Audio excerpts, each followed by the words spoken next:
Microsoft Excel is a powerful, yet easy-to-use spreadsheet application that provides us with all the tools we need to get our work done fast and present data in a clear, concise manner.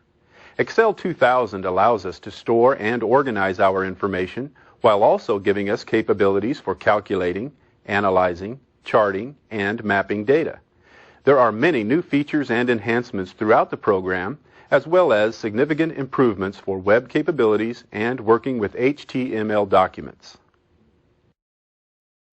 After learning the material in this tutorial, you will be on your way to creating your own spreadsheets, whether it's for tracking sales or investments, recording inventory, comparing income and expenses, or for any other type of data.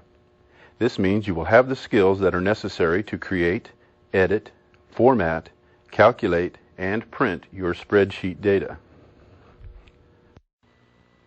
In this chapter, we'll get acquainted with the basic features of Excel 2000 so we are able to work with its tools quickly and efficiently.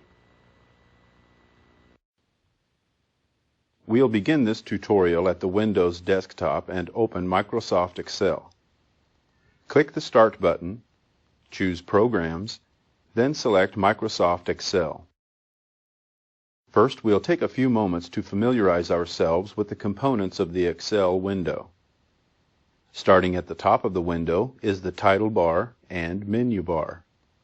These basic features look and operate like other Windows applications.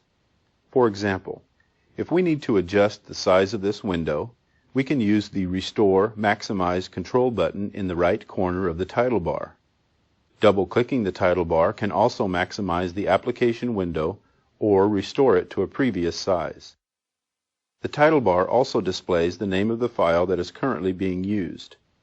Each time we open Excel, it starts off by displaying a blank file with a default name called Book 1. As we create new files, each one is automatically given a different name. Below the title bar is the menu bar. It's used to access all of the commands in Excel 2000.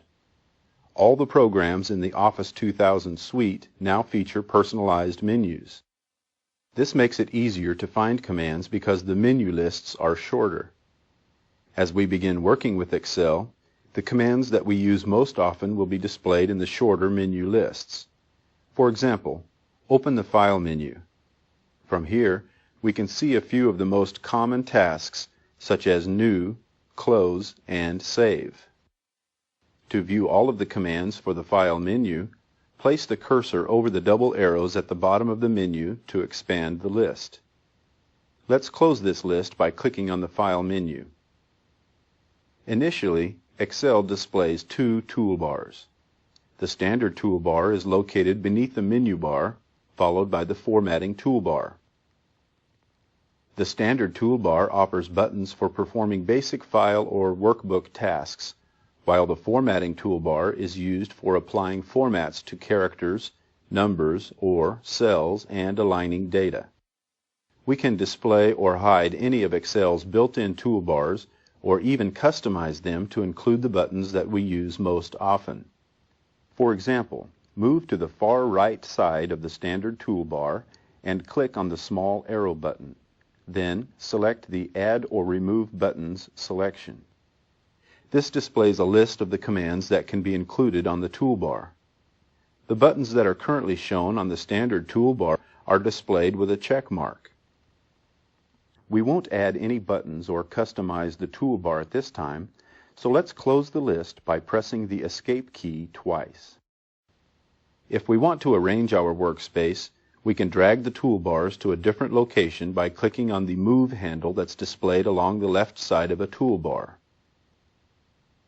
Using toolbar buttons is much quicker than having to open menus and access commands from a list. Excel offers many toolbars for all sorts of tasks that can help us speed our work. To see a list of the toolbars that are available in Excel, open the View menu and choose Toolbars. Toolbars that are shown with a check mark are currently displayed on the screen. We can hide or show any of the toolbars that are listed here. To quickly display or hide a toolbar, we can also click the right mouse button on a toolbar and select the desired toolbar from the list that appears. Hiding toolbars can be especially helpful if we are working with a very large worksheet and want to increase our workspace. Let's close the toolbar flyout list by pressing the Escape key 3 times. To see the name of a particular toolbar command, rest the pointer over a button and a small pop-up screen tip appears. Located beneath the formatting toolbar is the formula bar. On the far left end of the formula bar is the name box, which identifies the cell or object that's currently selected. Right now, cell A1 is selected. The cell that's currently selected is called the active cell. To the right of the name box is the Edit Formula button. It has an equal sign on the button and can be used to perform calculations in a worksheet. The next part of the formula bar will display the contents of the active cell. From here, we can also enter or edit text, values, and formulas in the cell that's currently selected. For example, type January. A green check mark and a red X are now activated on the formula bar. This gives us an opportunity to go ahead and enter the word or cancel it without making any changes. If we decide that we don't want to enter anything into the active cell, we can simply press the Escape key on our keyboard or click the Cancel button in the formula bar. Click Cancel. Now retype January, only this time we'll click the green check mark. Doing this enters the word into cell A1 and it's now part of the worksheet. Most of the work we do in Excel will be on a worksheet. A worksheet consists of columns and rows that help us enter and organize information. Column headings are displayed above the worksheet and label each column with a letter. Row headings are along the left side of the worksheet and are numbered. A single workbook contains 256 columns and 65,536 rows, which gives us plenty of room to enter and store information. The intersection where a column and a row meet is called a cell. Each cell occupies a specific set of coordinates on a worksheet, which is referenced by the intersecting column and row headings. For example, the first cell in the worksheet is currently selected and its cell reference is A1, which is for column A, row 1. Keep in mind that a cell reference can also be called a cell address. Remember, the name box at the left end of the formula bar displays the location of the active cell. By default, each new workbook is automatically created with 3 blank worksheets. The name for each sheet appears on tabs at the bottom of a workbook. When we click a tab, such as Sheet 3, that worksheet becomes active. Now we'll return to the previous worksheet by selecting the Sheet 1 tab. If needed, we can add, delete, move, copy, and rename worksheets. The last screen component that we'll discuss is the status bar along the bottom of the Excel window. Here we can see information about a command we are using or an operation we are performing. At this point, let's learn how to open an existing workbook file. Let's view a sample workbook that we've included in the Viagrafix Learning Files folder. Select the Open button in the standard toolbar. It's the second tool from the left. We can also open a file using the shortcut keystroke of Ctrl+O, or by selecting the Open command from the File menu. The Open dialog box appears, and we'll take a moment to examine the new features here. In this section, we'll examine some of the options in the Open dialog box, then we'll learn some quick ways to move around and select areas of a worksheet. Along the left side of the Open dialog box is the Places bar, which enable us to quickly access files from folders such as History, My Documents, the Desktop, Favorites, or Web folders. The History folder allows us to view a list of the last 20 to 50 documents we've worked on. Move to the top of the dialog box and click the arrow button beside the Look-in line. From the drop-down list, select the C drive icon and locate the Viagrafix Learning Files folder. Display the contents of the Viagrafix Learning folder by double-clicking its folder icon. Now let's take a look at the Files of Type options by clicking the down arrow button next to this box. From the pop-up list, we can select the type of file we want to open. Excel 2000 allows us to open various types of files ranging from all Microsoft Excel files to web pages and text files. Other file types that can be opened in Excel are query files, Lotus 123, Quattro Pro, DBase, and many others. We'll keep all Microsoft Excel files selected and open a sample workbook by double-clicking on the Chapter 1 file. This particular workbook has 4 worksheets that are used for tracking the cost, retail sales, and profits for sports merchandise. A separate worksheet has been named and created to store the sales figures for each team.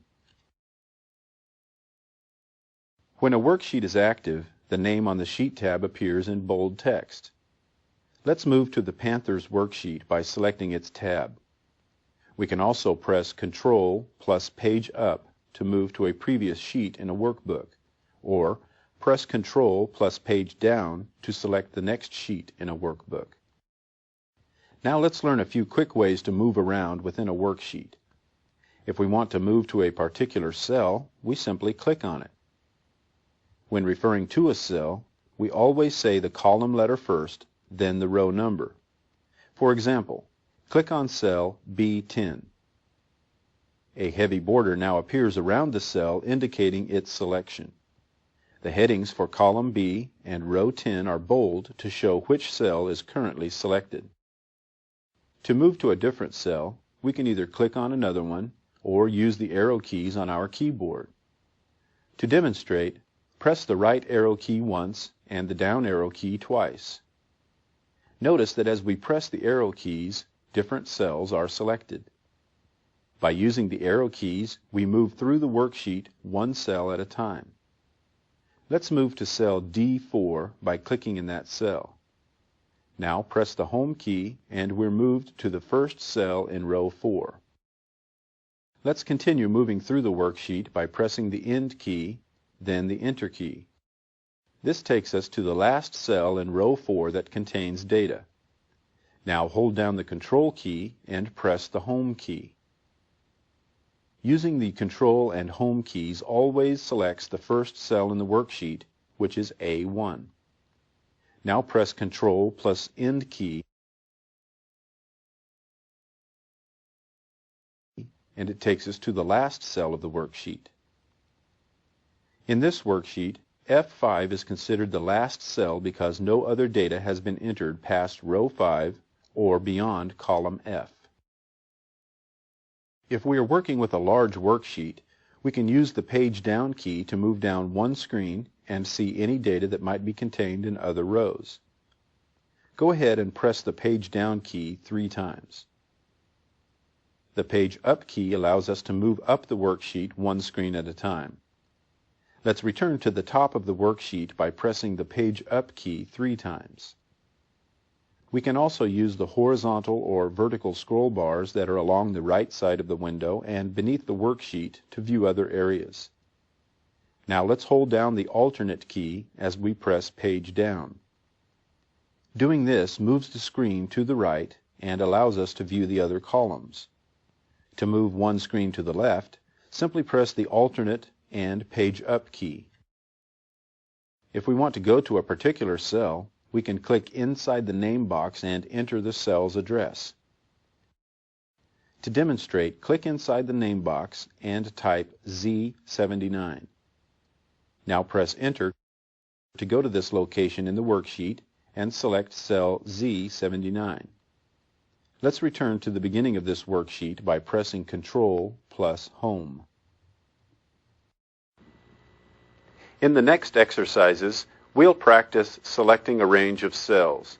Anytime we select an area that consists of 2 or more cells, It's called a range. We'll begin by selecting a range of cells using the mouse. This will involve holding down the left mouse button as we drag over the cells we want to highlight. Let's click on cell B3, then drag the mouse to cell F5. We release the mouse and the range of cells from B3 to F5 is now selected. Any changes we may decide to make, such as modifying the font style or number format, will only affect this range of cells. We'll learn about formatting data later, so let's continue with our selecting exercises. To deselect the cells and remove the highlight, we'll simply click on any cell. A quick way to select a cell or range of cells is to use the Go To command. To demonstrate, open the Edit menu and expand the menu list by placing the cursor over the double arrows at the bottom, then choosing Go To. Inside the Go To dialog box, enter the address for the cell or range of cells we want to select in the reference line. Type A1:F12, then click OK. We are returned to the worksheet and the range of cells is now selected. This time, deselect the cells by pressing the right arrow key. Now we'll select an entire column by clicking on the Column B heading. Let's use a different method to select Column D. First, we'll select a cell from the column we want to highlight. Click on cell D6, then hold down the Control key and press the space bar. To select several columns or rows, hold down the left mouse button and drag over the column or row headings. Let's select rows 8 through 16 by dragging over these numbers on the row headings. If we want to highlight the entire worksheet, we can use the Select All button. It's the gray button that's located in the upper left corner of the worksheet where the row and column headings meet. Click on the Select All button. Now deselect the worksheet by clicking on any cell. A worksheet can also be selected by holding down the Control key and pressing the letter A. Or we can hold down both the Control and Shift keys, then press the space bar. If we want to select columns, rows, or a range of cells that aren't next to one another, we can use the Control key. For example, first select column A by clicking on its heading. Now hold down the Control key and click the column headings for C and F. All three columns are now selected. To select cells, columns, or rows that are next to each other, we can use the Shift key. For example, to select columns A through G, click the column A heading, then Shift key, and click the heading for column G. We've completed our selecting exercises and this chapter. Open the File menu and choose Close. The Chapter 1 workbook closes and we're left with the Book 1 file. Let's review what we've covered in this chapter.